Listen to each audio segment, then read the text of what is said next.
The following story and photos are from GiantPandaKing's book, Gotham 1919 to 1939, by Russell S. Beatty, available from www.giantpandaking.com. Viewer discretion is advised.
The storm that had been brewing was finally starting to break.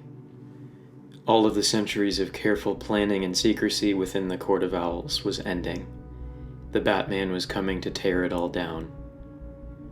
As he tailed the Talon that was leading him to the Owl Creek Country Club, we can only speculate what the masked vigilante was thinking. Did he feel betrayed by the city he thought he knew? Did he feel responsible for the damages done? For not knowing the court existed? Or did he just feel rage at the horrors they had wreaked upon Gotham? While the court may not have been able to predict the Batman's incursion into their base of operations, they were not incapable of defending themselves. When their Talon came and informed them that the Dark Knight would soon arrive, they prepared a trap for him. The Batman was wholly unprepared for what was to come. When he stepped through the doors to Owl Creek, he was greeted by some of the court's members, all wearing their masks. The Batman attempted to attack them, but was intercepted by two Talons. The Batman fought valiantly, but more Talons began to arrive, and soon he was overwhelmed. As he was pinned, a member of the court approached him and injected him with mescaline, a hallucinogenic drug. Once it had taken effect, they released the Batman into the forest surrounding the country club.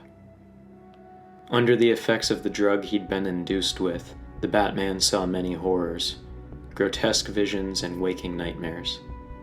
While he was dazed by the drug, the court prepared to initiate an event that hadn't occurred in decades: the Hunt of the Owl. It was a nearly forgotten tradition and a ritualistic devotion to the owl god Moloch. The origins of the ritual hunt are lost to time, though it is speculated that it was reserved only for their worst enemies. They thought it only fitting that the owls should hunt the bat. They sent out their Talons to begin hounding the Batman, and they armed themselves with crossbows, swords, and an assortment of medieval weaponry. The members of the court were elated to be partaking in the long-absent tradition. There was one among their numbers who was not, however. Silver St. Cloud, now a high-ranking member of the court, still wanted revenge against the members of the court. Their ill treatment of her during her time as a housekeeper was not forgiven by the fact that she was now a commanding member. Silver saw an opportunity with the Batman's arrival. She would finally have a chance to help bring it all down. Bruce was in a hell of his mind's own making. He hallucinated his parents still alive, only to be murdered in front of him by a Talon. He saw a mirror in which his reflection was a monstrous owl creature. In the midst of this, he was hunted down and attacked numerous times by some Talons, or shot at with arrows by the court. Some of the attacks found their mark. The Batman found himself unsure what was real and what was a figment of his imagination, although the pain of the wounds was very real.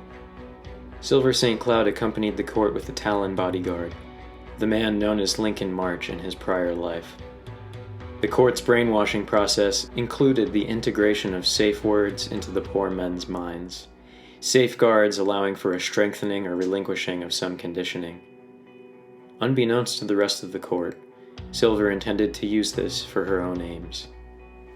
The Batman, in spite of his wounds and his drug-addled mind, managed to fend off most of the attacks, but the court and Talons eventually cornered him.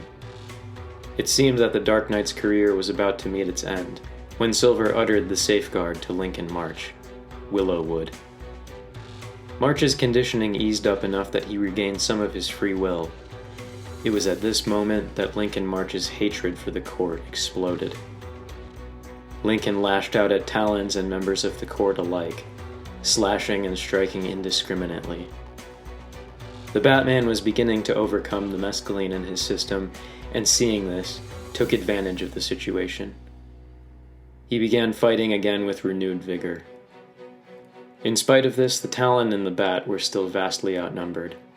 Silver had only known the safe word for Lincoln, and she was not yet ready to reveal her treachery. The Batman and the Talon fought fiercely, but it wasn't until the timely arrival of the Bat team that the tide of the battle began to turn. Nightwing, Batgirl, and the GCPD arrived in force. The Bat team had chosen to ignore Bruce's request to let him fight alone, and the battle was all over soon.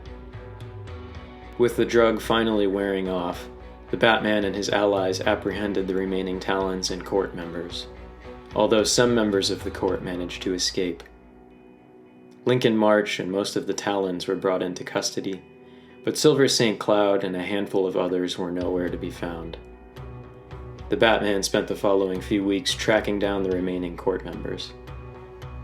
He eventually got a lead that took him to Harbor House, a property on the Gotham lakefront. Upon arriving there, he found the remaining court members sitting around a table, dead.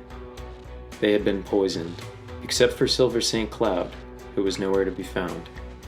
On the table was a letter with the message, "The court has been struck dead," and signed, Silver St. Cloud.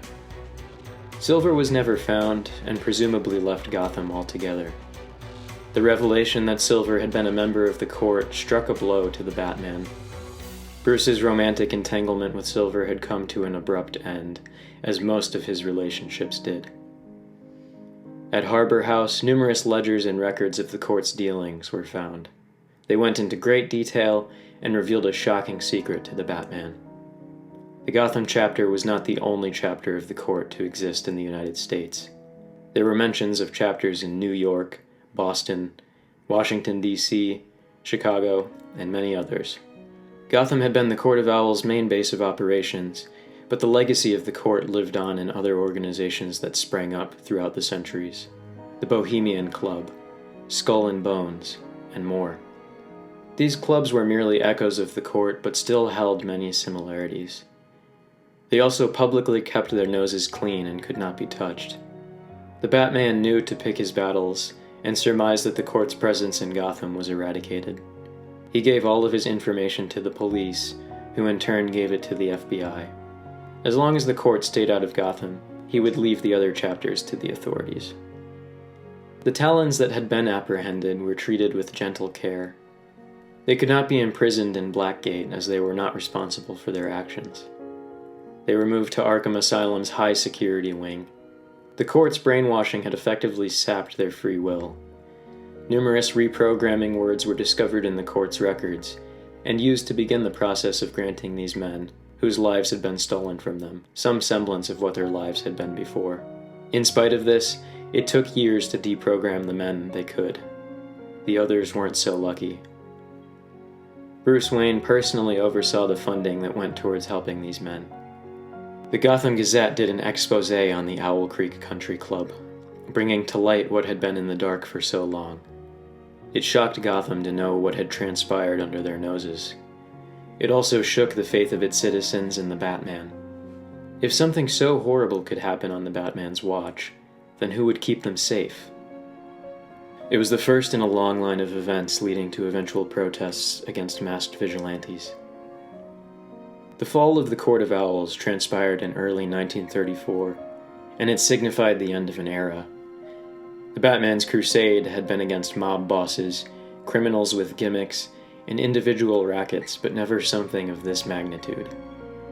It had been a wake-up call for the Bat that he had never really known Gotham. Even with all of his resources, allies, and equipment, he could never have prepared enough for the court. And for all his planning, he could not even begin to imagine what was next.